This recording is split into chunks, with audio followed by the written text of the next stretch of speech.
Have you ever seen a real estate ad about a home that said something like sold for over $200,000 over the listing price and thought, wow, I guess that market is just crazy hot? Well, in this video, I'm going to tell you why that sort of statement doesn't really mean anything at all, and it's more of just a pricing trick. Because sometimes people act in strange ways when seemingly dramatic price changes happen. It's all a bit of a game. Hi, my name is Chris Melnick, and I'm a realtor in Halifax, Nova Scotia. Today, I'm going to talk about pricing strategies. First things first, what is a home really worth? Well, it's worth what someone is willing to pay for it. We call this the market price. This is no different than how the price of stocks, bonds, pizzas, or something you're selling on Facebook Marketplace is established. If more people want something that's limited, the price goes up. And if a seller wants to sell something and no one wants it at a price, then the price will decrease until someone is willing to buy it. And that becomes the market price. So now back to homes. Let's say you have a home that you think is worth about $500,000 based on very similar recent sales in the area. Now, you could list it for $500,000, and if it sells for that amount, then that means that somebody was willing to pay that amount. But it sold for just $0 above the asking price, which isn't very dramatic. On the other hand, you could list that same house for $300,000 and refuse any offer that's less than $500,000.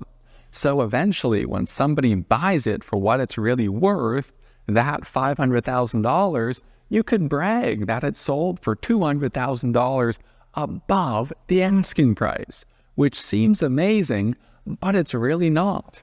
On that note, the property could have been listed for $1 and then it sells for $499,999 above the asking price, or listed for -$1 billion and then it sells for over $1 billion above the asking price. All of those statements are accurate and could make headlines, but really it just sold for what it's worth, which isn't so newsworthy. What you have to remember is that the price a home is listed at is not necessarily the price the seller is willing to accept. Legally, it's just an invitation for offers. It's not an offer in itself. So why do people do this confusing nonsense aside from bragging rights, you may be asking?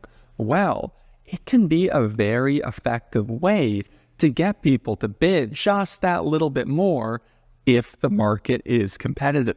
For example, let's say a home is worth $500,000, but based on similar homes to sell in the area, it'll have a good amount of attention on it. And maybe there are, say, 3 serious buyers in the market for that home at that reasonable price level.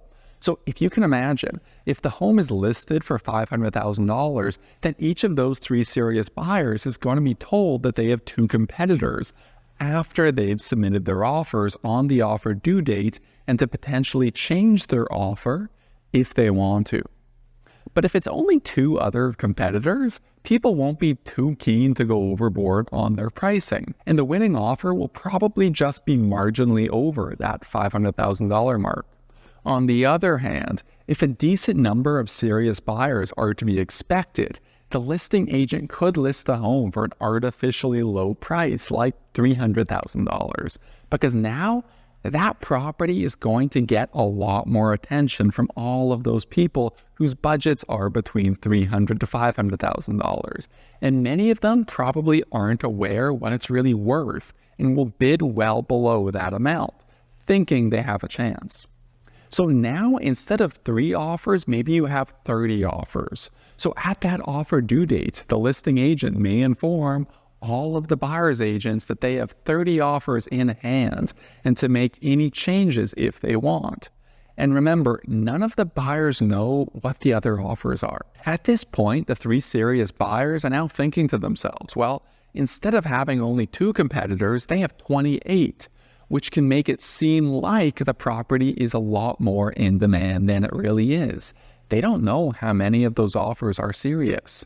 This may cause them to push their offer slightly higher than what they would have offered otherwise. And this is why it's done. It's still going to sell for around $500,000, which is what it's worth, But maybe the seller got an extra $5,000 or $10,000 out of it, but not $200,000 extra.